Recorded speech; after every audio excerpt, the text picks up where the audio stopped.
할렐루야. 계속해서 우리는 하나님의 말씀을 우리가 들으면서 또 하루를 시작하고 있습니다. 항상 여러분 삶 속에서 하나님의 말씀이 여러분의 큰 힘과 능력 되기를, 여러분들에게 삶에 있어 가장 지혜가 되기를, 깨달음이 되기를, 회개의 순간을 이끌 수 있는 그런 생명의 말씀이 되기를 주님 간절히 축원합니다. 자, 우리는 그동안 사사기 1장부터 16장까지 우리가 읽으면서 12명의 사사를 우리가 살펴보았습니다. 자, 그리고 사사로 보기 참 민망할 정도로, 그렇죠? 우리 마지막 12번째 삼손을 보면서 그를 통해서 우리의 믿음의 현 주소를 돌아보는 그러한 기회가 되었지요. 하지만 사사기는 여기서 끝나지 않습니다. 마지막 21장까지가 더 이야기가 이렇게 지속되는데요. 그런데 더 이상 사사는 등장하지 않습니다. 하나님께서 더 이상 사사를 세우지 않습니다. 그리고 사사 시대가 얼마나 영적으로 암울한 시대였는지를 앞으로 두 가지 사건이 소개되는데요. 적나라하게 우리는 보게 될 것입니다. 사사기 17장에서 18장까지, 사사기 17장에서 18장 이 두 장 가운데 에브라임 산지에 사는 미가가 종교적으로, 이 신앙적으로 타락하여 여호와 하나님 앞에 악을 행하는 그런 모습을 보게 될 것이고요. 그리고 19장에서 21장까지, 19에서 마지막 21장까지에서는 에브라임 산지에 살던 한 그 레위인과 첩의 이야기를 통해서 자, 이 시대가 또 얼마나 윤리적으로 심각하게 타락했는지를 또 우리는 보게 될 것입니다. 그리고 오늘 보면 6절에 보면 사사 시대는 자, 이스라엘의 왕. 자, 여기서 이스라엘의 왕이라는 건 사사로이 그냥 많은 이방 나라에 있는 그 왕들을 의미한 것이 아닙니다. 즉 영적인 지도자를 말하는 거예요. 자, 이 영적인 지도자가 없어서 하나님을 제대로 알지 못해서 자기 소견에 옳은 대로 행하며 죄로 여기지 못하는 암울한 시대였음을 말해줍니다. 그래서 사사 시대를 대표하는 말이 뭐냐? 바로 자기 소견대로 그렇게 행했다는 거예요. 자기 멋대로, 자기 생각대로 행했다라는 거예요. 오늘 보면 1절에 보면 에브라임 산지에 이 미가라는 사람이 소개됩니다. 그런데 그의 어머니가 은천계를 잃어버렸어요. 근데 사실은 미가가 바로 그 어머니의 돈을 훔친 거죠. 그런데 미가의 어머니가 돈을 훔쳐간 사람에 대해서 저주를 한단 말이에요. 이 저주를 하자 그 저주가 자기에게 돌아올까봐 두려워서 어머니에게 돈을 그대로 돌려주지만 잘못은 뉘우치진 않지요. 아주 떳떳한 거죠. 내게 있나이다 라고 하면서 어머니 그냥 돌려줄 뿐이지 어머니 죄송합니다 이런 말이 없어요.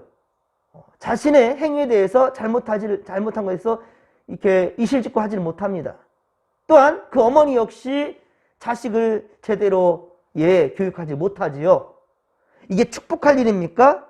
혼낼 일이죠. 2절 하반절에 보십시오. 내 아들이 여호와께 복받기를 원하노라. 복받기를 원한다면 잘못에 대해서 분명히 증거를 해야 되겠죠. 하지만 그렇지 아니하는 모습을 봐요. 더 과거는 무엇이냐면 아들 미가로부터 훔쳐간 돈을 돌려받은 어머니가 그 돈의 일부인 은 200으로 은장색이라 한다면 그것을 가지고 주문을 만들어서 우상을 만드는 어떤 도구들을 만드는 이런 사람이죠. 그래서 그를 불러서 자기 아들을 위해서 신상을 하나 만들라는 거예요. 4절에 보면 그렇죠? 신상을 하나 만들라는 거예요. 그리고 3절 하반절에 보십시오. 신상을 만들기 위해 은을 여호와께 거룩하게 드렸답니다. 야, 참으로 황당하죠. 아니, 우상을 만들기 위해서 하나님께 그 거룩히 드렸다. 거룩이 무엇인지도 모르는 거예요. 그렇죠?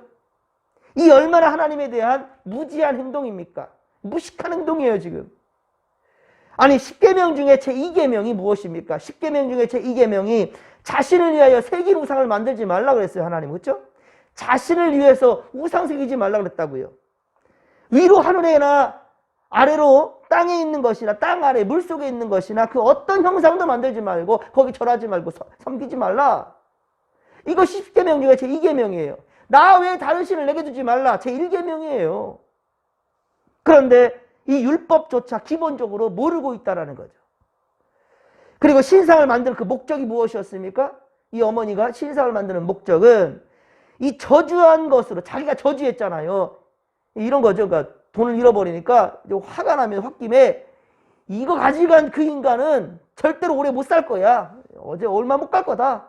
쫄딱 망할 거야. 뭐 이런 식으로 막 악담을 했겠죠.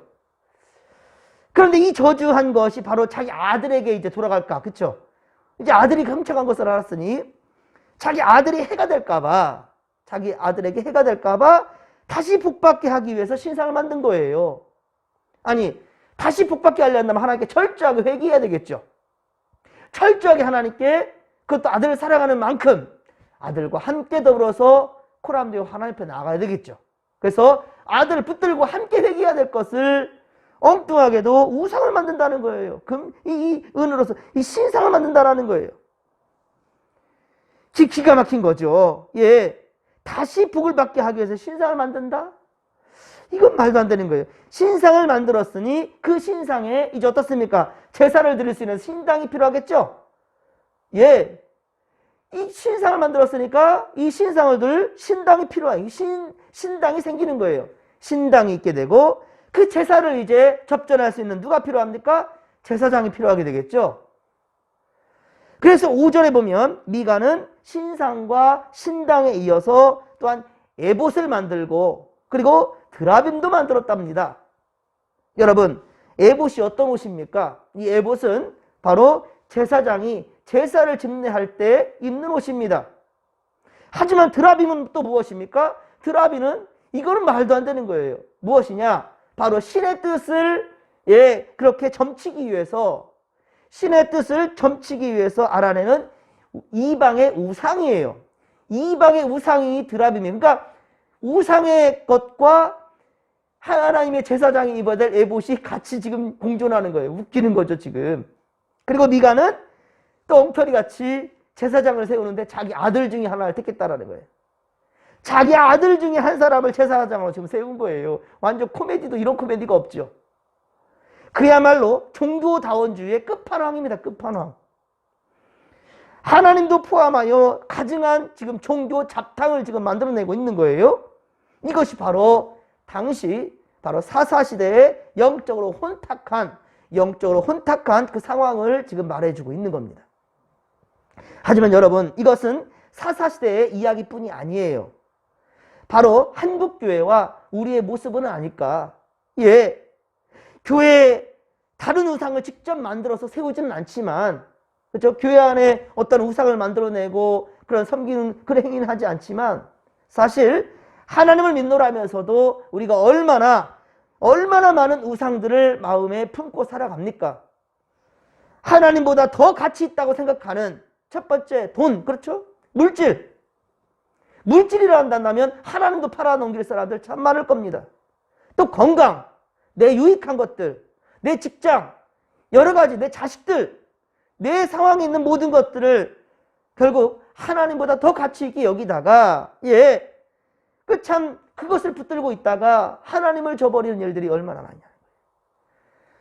어쩌면은 기복신앙으로 품고 살아가는 우리의 모습은 아닌지, 내가 하나님을 왜 믿는지, 여러분 이 시간 다시 한번 돌아보십시오. 내가 하나님을 왜 믿고 있는지.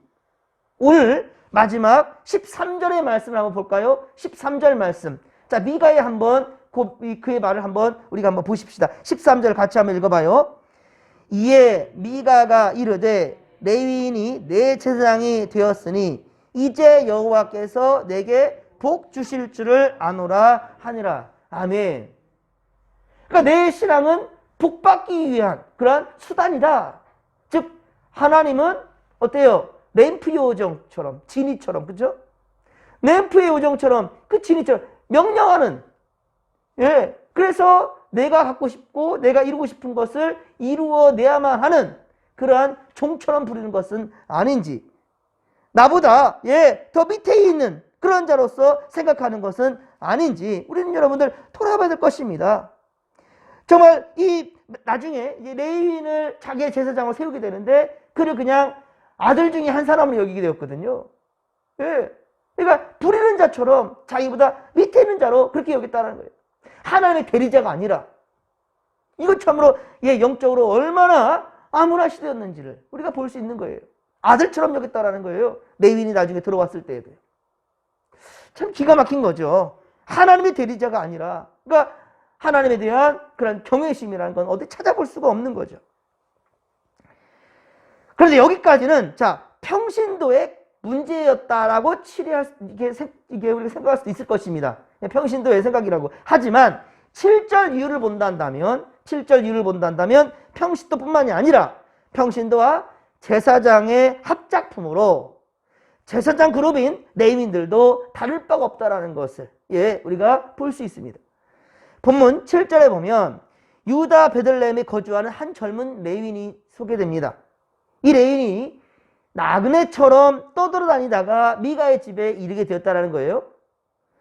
레위인은요, 자신이 속한 지파의 성도들의 섬김을 받으면서 오직 성전을 위해 그 사명을 감당하는 사람이에요. 거주할 곳, 바로 사역지가 있다는. 근데 여기 보십시오. 어디에서 사역했습니까? 레위인이? 유다 베들레헴이에요. 다른 지역도 아니고, 어쩌면은 이 이스라엘 전 지역에서 가장 어쩌보면은 하나님께 성별한 거룩한 곳 아니겠습니까? 그런데 이 유다 베들레헴 이곳에서조차 레위인을 레위인처럼 그렇게 섬기지 못하고 또 함께 동역하지 못하고 그렇게 내박쳐 되어서 결국은 떠돌이 인생이 되어서 그 지파를 떠나왔다라는 거예요. 참 기가 막힌 거죠. 이런 상황에서 한 레위 소녀는 이 사람은 미가의 집에까지 오게 되었고 미가는 그를 이제 자기 아들은 그냥 세웠던 거였는데 이 들은 건 있었을 거예요. 레위인이 제사장이다. 레위인이 제사장이다라는 걸 알게 되었기에 그를 이제 제사장으로 세우는 거예요. 그래서 은열과 의복 10복과 1년에 주겠다라는 거예요. 그리고 음식 먹을 것을 또 주겠다. 그래서 그야말로 자기 집의 제사장으로, 이것도 참 코미디입니다.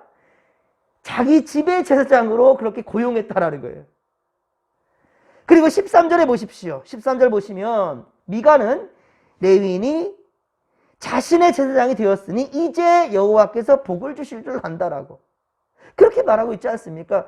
어찌 하나님을 섬기는 제사장이, 어찌 하나님만을 섬겨야 될 제사장이 한 개인이 부리는 그러한 제사장처럼 될 수 있냔 말입니까? 정말 기가 막힌 거죠. 물론 일반인들은 하나님에 대한 지식이 없어서 기복적인 신앙에 그렇게 이렇게 흔들릴 수 있을 것입니다. 그렇게 기복신앙으로 이렇게 이루어질 수 있을지는 모르겠지만, 그러나 레위인은 전통적으로 자신들이 어떤 일을 행해야 되는지 그 사명에 대해서 분명히 알았을 겁니다. 모르지는 않았을 거예요. 레위인들은 전통적으로 무슨 일을 감당해야 되는 것인지를. 더군다나 미가의 집에 있는 뭐가 있습니까? 신상이 있고요. 그리고 신당이 있고요. 그리고 에봇과 드라빔이 함께 있습니다. 개인의 복을 빌어주기 위해 한 가정에 또한 제사장이 된다라는 것, 이것을 어떻게 용납할 수 있냔 말이에요. 여러분, 아무리 먹고 살 것이 없다고 하여서 이렇게 우상의 집으로 하나님을 망령되이 일컫는 그러한 상황 가운데에서 그 한 개인의, 한 가정의 제사장이 되겠다라고 들어갈 수 있냔 말이에요. 참으로 무지한 거죠. 그리고 사사기 18장 4절, 우리 내일 보겠지만은 사사기 18장 4절에 보면 미가가 이렇게 말해. 이러이러하게 나를 대접하고 나를 고용하여 나를 자기의 제사장으로 삼았느니라. 아무렇지도 않게 말하고 있어요. 이거 부끄러운 거고 이거 숨기고 싶을 것인데 당당하게 얘기하는 거예요. 나는 고용된 제사장이다. 나는 개인의 가정에, 개인의 집에 고용된 그런 제사장이다. 이렇게 말하고 있는 거예요. 그렇습니다. 전혀 죄의식도 없습니다. 바로 이것이 호세아 선지자를 통해서, 호세아 4장 6절이죠. 호세아 4장 6절에 자, 왜 이 백성이 망한다 그랬습니까? 내 백성이 지식이 없으므로 망하도다 라고 말합니다. 이 지식이라는 것은 하나님을 아는 지식을 말하는 겁니다. 내 백성이 하나님을 아는 지식이 없어서 망한다. 호세아 4장 6절에 그렇게 말씀하고 있고요. 또한 호세아 6장 3절, 호세아 6장 3절에 그러므로 우리가 여호와를 알자, 힘써 여호와를 알자. 할렐루야. 여호와를 알자라는 거예요. 그래야 우리가 망하지 않는다는 거죠. 지금 네가 알지 못하니까 이런 지경에 있지 않습니까? 기가 막힌 겁니다. 사랑하는 성도 여러분, 힘써 여호와를 아십시오. 예, 우리는 하나님을 아는 만큼 진리를 알게 될 것이고요. 그 진리 안에 진짜 자유를 맛보게 될 줄로 믿으시기 바랍니다. 진리를 알지니 진리가 너희를 자유케 한다라고 그렇게 주님 말씀하셨잖아요. 맞습니다. 오늘도 주님께로 한 걸음 더 나아가십시다. 예.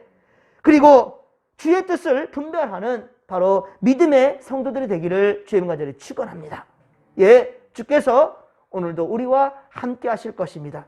주의 이름을 부르는 여러분들에게 주님 함께 하실 것이고요. 주님께서 참 진리를 알게 하실 것이고 그 가운데 진리를 행하는 우리가 되므로 그때서야 비로소 주님이 허락하시는 하늘의 신령한 복과 땅의 기름진 복들도 받아 다 누리게 될 줄로 믿으시기 바랍니다. 자, 이 시간도 우리가 주의 이름 부르며 나아가십시다. 주의 삼창 부르며 기도하며 나갑니다. 주여, 주여, 주여. 살아계신 하나님 아버지, 고맙고 감사를 드립니다. 하나님, 오늘도 우리를 세상에 물들지 않도록 먼저 주님 앞에 구별한 백성들 되게 할 수 있도록 아버지 말씀과 기도로 나아갈 수 있도록 인도해 주시오니 아버지 감사합니다. 우리가 더욱더 힘써 여호와를 알기를 원합니다. 미가와 그 어머니는 하나님에 대해서 제대로 알지 못했습니다. 율법도 알지 못합니다. 어찌 우상을 만들면서 하나님께 거룩하게 드린다고 말할 수 있을까요? 하나님, 우리가 우리 마음에 품고 있는 하나님 싫어하는 것들을 품고 있는 것들, 세상의 가치들, 주요 물질들, 우리 아버지 돈은 일만하게 뿌리가 된다 하였습니다. 아무리 좋은 것이로되 그것의 근원이 그것에 하나님으로부터 왔다는 사실을 우리가 알지 못하며 우리 욕심만 낼 때 탐심은 곧 우상숭배라였는데 하나님 아버지여, 하나님의 뜻이 아니라 내 생각과 내 방법대로만 살아가려 하는 어리석은 사람들, 주여 우리가 오늘 그런 인생 살지 않도록 도와주시옵소서. 아버지, 모든 것 주신 것에 하나님께 감사를 드리며 또 아버지 영적으로 구별된 인생들 살 수 있도록 우리와 함께하여 주옵소서.